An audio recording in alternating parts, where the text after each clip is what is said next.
Welcome back to the Toyota Halftime Show with your host, Chris Berman.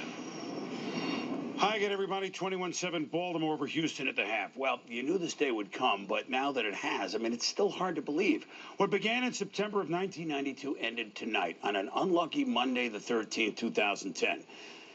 Brett Favre did not start a football game. In the 321 of them in a row that he did start, including the playoffs, Favre threw for more yards, more touchdowns, completed more passes on more attempts, and won more games than anybody else. How do you boil down 18 years in 3 minutes? Well, you do it with a shoehorn with a ton of energy, just like number 4. So here we go. We hope we do it the right way. It began in 1992 with Don Majkowski, the Magic Man, hurt for the Packers. Unknown Brett Favre, you're going to go in against Cincinnati and hit Kittrick Taylor and win the game 24-23. The next week, first-year coach Mike Holmgren. All right, kid, you're in there. Favre, Sterling Sharp against the Steelers, 76 yards. Packers win his first start, 17-3. By the next year, 93, Favre had him in the playoffs. Oddly enough, in Detroit, Sharp, they win their playoff game. 2 years later, Favre and the Packers were knocking off the defending champion 49ers in the divisional round at Candlestick. Favre, DeMarc Chimura, Pack go on to the championship game. In the next year, Super Bowl 31 in New Orleans, close to where he grew up, against the New England Patriots. Favre to Antonio Freeman, 81 yards, and the Pack win the Super Bowl 35-21. Green Bay winning, putting them back into Title Town.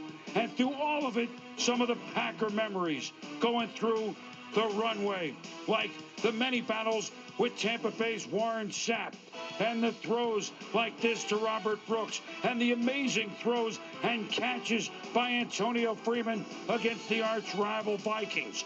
And then, when Freeman was dancing, Favre, he hit them all, didn't he?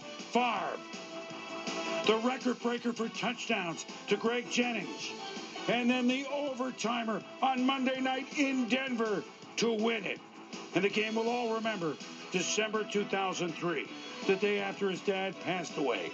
How we played at Oakland, we'll never know. Those receivers went up and caught everything for him. Walls and Javon Walker and every Packer receiver. And Favre had every throw on target. After the game, won by the Pack 41-7. Favre on the field, wife Deanna, amazing. He became a New York Jet. In 08, his first game, circus throw, beat a 10-0 Titan team, beat the Patriots on the road. Then, in 09, with the Vikings, the heroics began like this, amazing, to Greg Lewis to beat the Niners. And then, of course, the inevitable Armageddons. First at home against his old team, the Pack. He won. Then at Lambeau against his old team, the Pack. He won. 7 touchdown passes in the 2. Of course, he would throw picks. His last throw as the Packer, picked by the Giants, NFC title game. His last throw last year, picked by the Saints, NFC title game. His last throw of his career.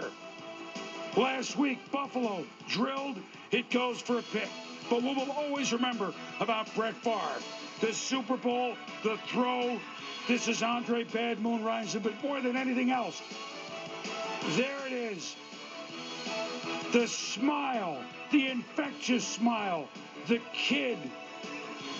And that smile and that exuberance, I mean, it was there then and it's there now. There are coincidences. Cal Ripken's streak ended against New York. So did Favre's. Lou Gehrig's streak ended in Detroit.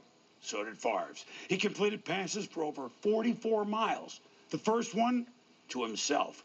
And yes, there were the record 365 interceptions. I asked him about that record, and his reply came with a smile.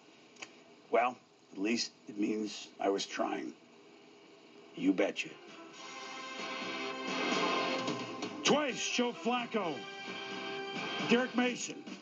The Ravens lead the Texans 21-7. The half. We'll be back. 30 seconds.